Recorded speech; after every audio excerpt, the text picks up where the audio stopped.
আসসালামু আলাইকুম। বেসিক গুরু YouTube channel আপনাদের সবাইকে স্বাগতম। আশা করি সবাই ভালো আছেন। আজকের ক্লাসে আমরা দেখব যে use shortcut key in function, ঠিক আছে? F1 থেকে F12 পর্যন্ত যে আমাদের কিবোর্ড আছে, আমাদের কিবোর্ডে যে ফাংশন কি গুলো আছে, সেই ফাংশন কি গুলা কিভাবে কাজ করে সেটা আজকের ক্লাসে আমরা দেখব। তাহলে আমরা যদি এখান থেকে কিবোর্ডটা দেখি, কিবোর্ড দেখলে আমরা এখান থেকে দেখতে পারবো যে আমাদের কিবোর্ডে F1, F2, F3, F4 এভাবে আমার F1 থেকে F12 পর্যন্ত 12টা কি আছে। তো এফ মানে হলো ফাংশন, ঠিক আছে? মানে ফাংশন 1, ফাংশন 2, ফাংশন 3, ফাংশন 4। তো এই যে ফাংশন কি আছে বা এই ফাংশন কিবোর্ডের যে একটা কিবোর্ড যে ফাংশন কি গুলো আছে বা F1, F2 আছে, এগুলো দিয়ে কি করা হয় এবং এগুলোর কাজ কি বা এগুলো শর্টকাটে কিভাবে ব্যবহার করা হয়। বেসিক্যালি আপনার F1 থেকে F12 মানে ফাংশন কি শর্টকাটের জন্য সবচেয়ে বেশি ব্যবহার করা হয়। যেমন আমরা যদি প্রথমটা দেখি, আমরা যদি এখানে একটু ভালো করে লক্ষ্য করি, আমাদের এখানে আমরা একটা সামারি লিখেছি, সেটার সাহায্যে আজকে আমরা আপনাদের বুঝাবো। যে প্রথমে আছে F1, ঠিক আছে? আপনি যদি কিবোর্ডের F1 কি কাজ করে সেটা দেখতে চাই, যে প্রায় সব প্রোগ্রামেরই হেল্প স্ক্রিন খুলে যায়, ঠিক আছে? F1 যখন আপনি প্রেস করবেন, তখন প্রেস করলে আপনি কি করবেন, যে প্রথমের এই প্রোগ্রামটার একটা হেল্প স্ক্রিন খুলে যাবে এই কি টিপলে, ঠিক আছে? অর্থাৎ ধরুন আপনি কোনো একটি প্রোগ্রাম সম্পর্কে জানেন না, আপনি একটা প্রোগ্রামে আছেন, সেই প্রোগ্রামটা সম্পর্কে আপনি জানেন না। তো F1 টিপলেই সংশ্লিষ্ট প্রোগ্রাম সম্পর্কে বিস্তারিত তথ্য ও প্রশ্নোত্তর সমেত একটি স্ক্রিন খুলে যাবে আপনার ডেস্কটপে। যেমন আমি যদি কি করি, কিবোর্ড থেকে জাস্ট F1টাকে একবার প্রেস করি, একবার প্রেস করলে দেখবেন আপনার সামনে আপনার হেল্প একটা বক্স চলে আসছে, ঠিক আছে? তো আপনি এই হেল্প বক্সে বা সার্চ করলে আপনি এটাকে যেই ইচ্ছা সার্চ করতে চান, আমি যদি দেই 2023 দিয়ে আমি যদি এখানে সার্চ করি, তাহলে দেখবেন এখান থেকে ওই প্রোগ্রাম সম্বন্ধে যা যা কোশ্চেন আছে সব এখান থেকে চলে আসবে। যেহেতু 2023 সম্পর্কে এই প্রোগ্রামে কোনো নাই, তাহলে এই ক্ষেত্রে কিন্তু কোনোটা আসবে না, ঠিক আছে? যে আপনি যদি কোনো একটা ইসের ডেস্কটপ বা আপনি হেল্পলাইন খুঁজতে চান, তাহলে আপনি কিবোর্ড থেকে F1 ক্লিক করলেই আপনার এখানে অটোমেটিক ভাবে একটা হেল্প চলে আসবে বা একটা হেল্পের ওয়েবসাইট চলে আসবে। এরপরে আমরা যদি দ্বিতীয়টা দেখি, যে F2, ঠিক আছে? যে কোনো একটি ফাইল বা ফোল্ডারের রিনেম দিতে গেলে অনেকেই মাউসের সাহায্য নেন। শর্টকাটটা হলো F2, F2, ঠিক আছে? মাউসের প্রয়োজন পড়বে না। যেমন আমি যদি কোনো একটা, যেমন আমাদের কাছে, আমি যদি ডেস্কটপে চলে যাই, ধরেন ডেস্কটপে আমার কিছু এখানে ফোল্ডার আছে, তো আমি যদি এটাকে কি করি, রিনেম করি, আমি এখান থেকে কি করব, রাইট বাটন ক্লিক করব, ক্লিক করে এখান থেকে দিব রিনেম, তাহলে আমার এটা কি হবে, রিনেম হবে। তাহলে আমার কি করা লাগতেছে, আগে মাউস নিয়ে সেই প্রোগ্রামের উপরে রাইট বাটন ক্লিক করে দেন এখান থেকে আমার রিনেম করা লাগতেছে। বাট আমি চাইলে এটা সিলেক্ট করে এই ফোল্ডারটা বা এই প্রোগ্রামটাকে সিলেক্ট করে আমি যখন কিবোর্ড থেকে F2টাকে প্রেস করব, তখন দেখবেন অটোমেটিক ভাবে এটা রিনেম হয়ে যাবে, ঠিক আছে? শুধু ফাইল না, ফোল্ডার মোল্ডার এভরিথিং যা কিছু আছে জাস্ট সিলেক্ট করে আপনি যদি F2 কে ক্লিক করেন, তাহলে দেখবেন সেটা অটোমেটিক ভাবে রিনেমটা নিয়ে নিবে। তো এখন আমরা দেখব যে আমাদের যে 3 নাম্বার যেটা আছে, যে কোনো একটি অ্যাপ্লিকেশন, ঠিক আছে? F3, যে কোনো একটি অ্যাপ্লিকেশনের সেই মুহূর্তে যে মুহূর্তে অ্যাপ্লিকেশন করতেছি সার্চ ফিচারে চলে যাবে, ঠিক আছে? যেমন ধরেন আমি আপনার একটা প্রোগ্রামে আছি, আমি ধরেন এই প্রোগ্রামটায় আছি। তো আমি যদি কি করি, কিবোর্ড থেকে F3 কে প্রেস করি, তাহলে দেখবেন অটোমেটিক ভাবে আমাদের এখানে একটা সার্চ বক্স চলে আসবে, ঠিক আছে?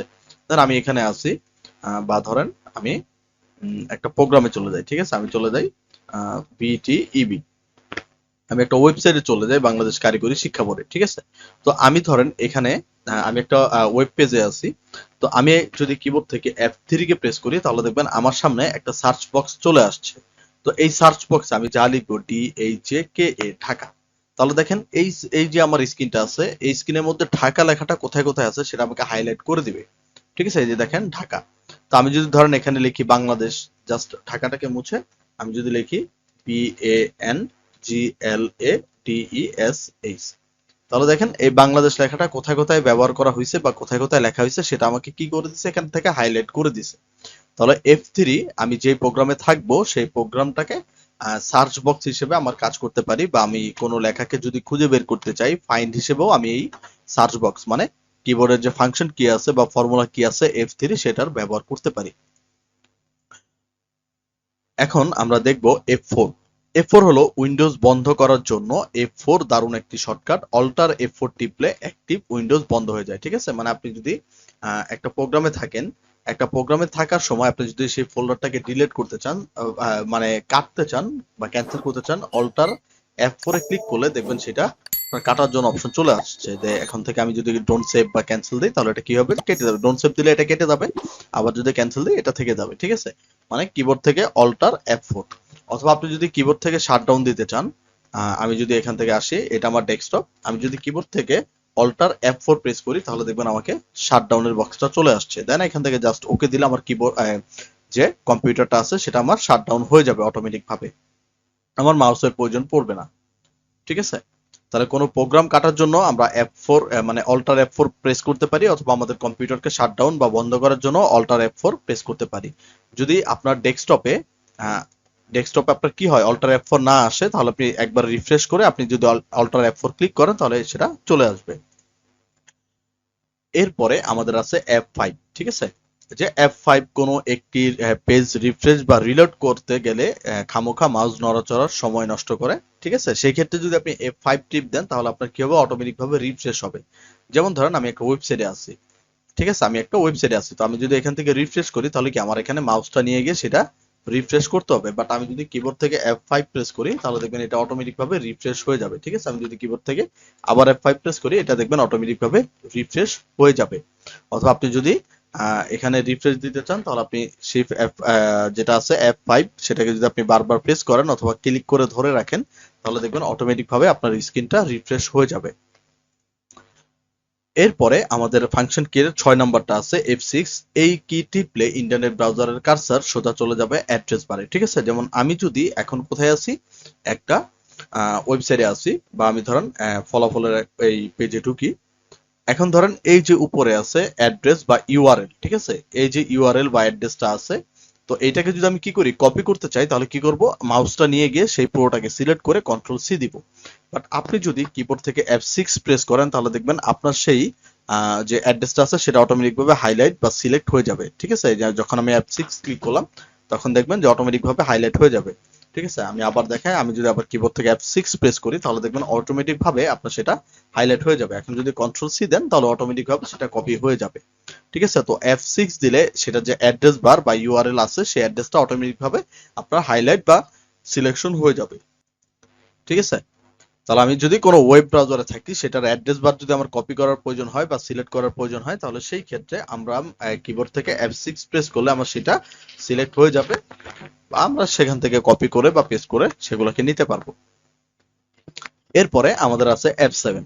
F7 হলো মাইক্রোসফট ওয়ার্ড বা কোনো অ্যাপ্লিকেশন কিছু লেখার পর বানান ব্যাকরণ কোনো ভুল থাকলে সেটা ধরিয়ে দিবে। ঠিক আছে, যেমন আমি যদি মাইক্রোসফট ওয়ার্ডে ঢুকি, যেমন আমি আরেকটা নতুন পেজ নেই কন্ট্রোল এন দিয়ে, এখানে আমি ধরেন কোনো কিছু লিখি ইকুয়াল RAND, মানে আমি কিছু শর্টকাট লেখা অ্যাপ্লাই করি। এখানে করার পর আমি যদি মাঝখান থেকে কোনো কিছু ভুল করি বা কোনো লেটার এক্সট্রা অ্যাড করে দিই, ঠিক আছে, যেমন আমি জি, এখানে গ্যালারি ম্যালারি বা আই, এখান থেকে আমরা কিছু বানান ভুল করি।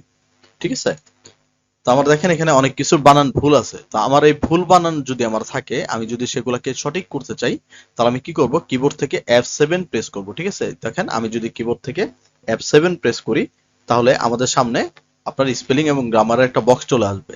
দেন আমাকে এখানে সাজেশনে যে অরিজিনাল বানান আছে সেটা দেখাই দিবে, জাস্ট আমরা এখান থেকে চেঞ্জ করব বা চেঞ্জ অল দেওয়ার পর অটোমেটিক ভাবে আমার সেই বানানগুলো ঠিক হয়ে যাবে। ঠিক আছে, আমরা যখন কিবোর্ড থেকে F7 প্রেস করব তখন এটা চলে আসবে। যে যদি আপনার কোনো বানান ভুল থাকে, যেমন ডকুমেন্টের এখানে ধরেন আমি একটা ইউ বেশি দিলাম, তো দেখেন আমার এই ডকুমেন্টে কি বানানটা ভুল দেখাইছে, তো আমি যদি কিবোর্ড থেকে F7 প্রেস করি তাহলে দেখবেন স্পেলিং এবং গ্রামারের একটা ডায়লগ বক্স ওপেন হবে। জাস্ট এখান থেকে আমরা চেঞ্জ করে ওকে দিব, তাহলে দেখবেন সেই বানানটা অটোমেটিক ভাবে আপনার সঠিক হয়ে যাবে। ঠিক আছে, এরপর আমাদের আছে F8। উইন্ডোজের বুট মেনু ব্যবহার করতে পারবেন এই কি এর মাধ্যমে। সাধারণত এটা আমাদের কম্পিউটার ওপেন থাকলে বা কম্পিউটারে কাজ করার ক্ষেত্রে এটা আমাদের বেশি প্রয়োজন হয় না।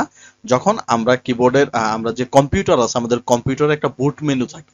ঠিক আছে, মানে বুট করার সময় আমাদের একটা বুট মেনু থাকে। সেই বুট মেনুতে যাওয়ার জন্য যখন আমরা উইন্ডোজ সেটআপ দেই বা বিভিন্ন কাজের জন্য বুট আমাদের দরকার হয়, সেই ক্ষেত্রে আমরা বুট মেনুটাকে ইউজ করতে পারবো। ঠিক আছে, যখন আমরা উইন্ডোজ সেটআপের একটা ভিডিও বানাবো তখন আপনারা এই উইন্ডোজ সেটআপের জন্য এই বুট মেনুর যে সেকশনটা আছে সেটার ভিডিও বা সেটার কাজ আপনারা দেখতে পাবেন। তো 9 নাম্বার আমরা দেখি যে F9 মাইক্রোসফট ওয়ার্ডে কোনো ডকুমেন্ট রিফ্রেশ করতে চাইলে ও মাইক্রোসফটের আউটলুকে মেইল পাঠানো বা রিসিভের কাজ মিটে যায় এরকম শর্টকাটের ক্ষেত্রে F9টাকে বেশি ব্যবহার করা হয়। ঠিক আছে, আমি যদি নতুন একটা ঢুকি যে কন্ট্রোল এন দিয়ে আমি যদি এখানে আগে কোনো কিছু লিখে নিই মাইক্রোসফট ওয়ার্ড ডকুমেন্টে আমি এখানে কিছু লেখা লিখে নিই, হচ্ছে না।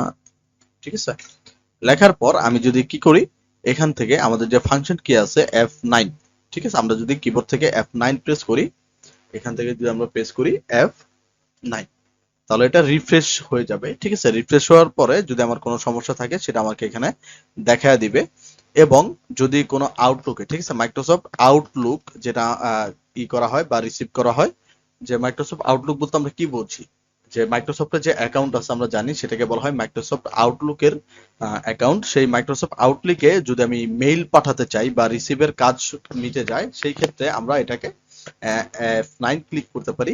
সেটার জন্য আমাদের F9টাকে ব্যবহার বেশি করি। ঠিক আছে, মাইক্রোসফট ওয়ার্ডে কোনো ডকুমেন্টে রিফ্রেশ করতে চাইলে ও মাইক্রোসফট আউটলুকে ইমেল পাঠানো বা রিসিভের কাজ মিটে যায়, শর্টকাটের জন্য আমরা F9টাকে ইউজ করে থাকি। ঠিক আছে, এরপরে আমাদের আছে F10, যে কোনো একটি অ্যাপ্লিকেশনে মেনু বার আনতে গেলে বেশিরভাগ মানুষই রাইট ক্লিক করেন, দরকার পড়েই না যদি আপনারা শিফট F10 ব্যবহার করেন। ঠিক আছে, যেমন আমরা রাইট ক্লিক না করে আমরা যদি কিবোর্ড থেকে শিফট এবং F10টাকে একবার প্রেস করি, তাহলে আমাদের এখানে দেখেন যে মেনু বারটা আছে সেটা চলে আসবে। যেমন আমি যদি এখানে রাইট ক্লিক করি তাহলে দেখবেন এই মেনুটা চলে আসছে। তো আমি যদি এখান থেকে শিফট F10টাকে ব্যবহার করি, ঠিক সেম জিনিসটাই আমাকে এখান থেকে দিয়ে দিবে। ঠিক আছে, যে কোনো একটি অ্যাপ্লিকেশনে মেনু বার আনার জন্য, তো আমি যদি রাইট বাটন ক্লিক করে মেনুগুলো আনি, এছাড়া আমরা কি করতে পারি, শিফট থেকে F10 প্রেস করে সেই মেনু বারটা আমরা এখান থেকে নিয়ে আসতে পারি। ঠিক আছে, এরপর আমাদের আছে F11 মানে ফাংশন 11, ইন্টারনেট ব্রাউজারের ফুল স্ক্রিন মোডে ঢুকতে বা বের করার জন্য বা বের হতে আমরা F11 প্রেস করে থাকি। যেমন আমি এখন একটা ওয়েবসাইটে আছি, তো আমি যদি কিবোর্ড থেকে F11 এ প্রেস করি তাহলে দেখবেন এটা আবার ফুল স্ক্রিন হয়ে গেছে। আমি যদি আবার কিবোর্ড থেকে F11 এ ক্লিক করি, এটা আবার আগের মতো নরমাল বা ছোট স্ক্রিন হয়ে যাবে। তো F11 মানে ফুল স্ক্রিন এবং মানে 11 মানে ছোটটা। ঠিক আছে, তো আপনি যেই প্রোগ্রামে থাকেন না কেন, আমি যদি এখান থেকে F11 প্রেস করি আমার এটা ফুল স্ক্রিন হয়ে যাবে। আমি যদি আবার F11 এ ক্লিক করি এটা আবার আগের মতো ছোট হয়ে যাবে। ঠিক আছে, নরমালাইজ হয়ে যাবে। এরপরে মাইক্রোসফট ওয়ার্ড ডকুমেন্ট সেভ করতে গেলে আমরা কি করি, এই F12 মানে ফাংশন কিটাকে ব্যবহার করতে পারি। ঠিক আছে, যেমন ধরেন আমি মাইক্রোসফট ওয়ার্ডে আছি, এই যে লেখাটা আছে বা এই যে ডকুমেন্ট আছে এটাকে আমরা সেভ করতে চাই, তাহলে আমরা সাধারণত সেভ করার জন্য কি করি, ফাইলে যাই, ফাইল থেকে সেভে যাই। ঠিক আছে, বা সেভ অ্যাসে যাই। তো আমরা যদি কি করি, এখান থেকে F12 এ প্রেস করি তাহলে দেখবেন অটোমেটিক ভাবে আমার সেই সেভের বক্সটা চলে আসবে। ঠিক আছে, আমরা জাস্ট কি করব, যে কোনো ডকুমেন্টে শুধু না, যদি আমি একটা ওয়ার্ড ডকুমেন্ট বা এক্সেল ডকুমেন্টে থাকি, সেই ক্ষেত্রে আমি যদি কিবোর্ড থেকে F12টাকে ক্লিক করি তাহলে দেখবেন অটোমেটিক ভাবে আমার সেভের বক্সটা চলে আসবে। এরপর আপনি যেখানে সেভ করবেন সেটা সিলেক্ট করে জাস্ট এখান থেকে সেভ করলেই আপনার সেটা সেভ হয়ে যাবে। তাহলে সেভ করার জন্য আমরা কিবোর্ড থেকে F12টাকে ব্যবহার করতে পারি, তাহলে আপনার সেভের যে শর্টকাট আছে সেটা আপনার চলে আসবে।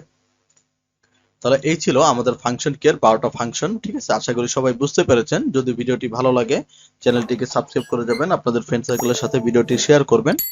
তাহলে আজকের ক্লাস আমরা এই পর্যন্তই রাখবো, দেখা হবে আমাদের পরবর্তী ভিডিওতে। সবাই ভালো থাকবেন, সুস্থ থাকবেন। আসসালামু আলাইকুম।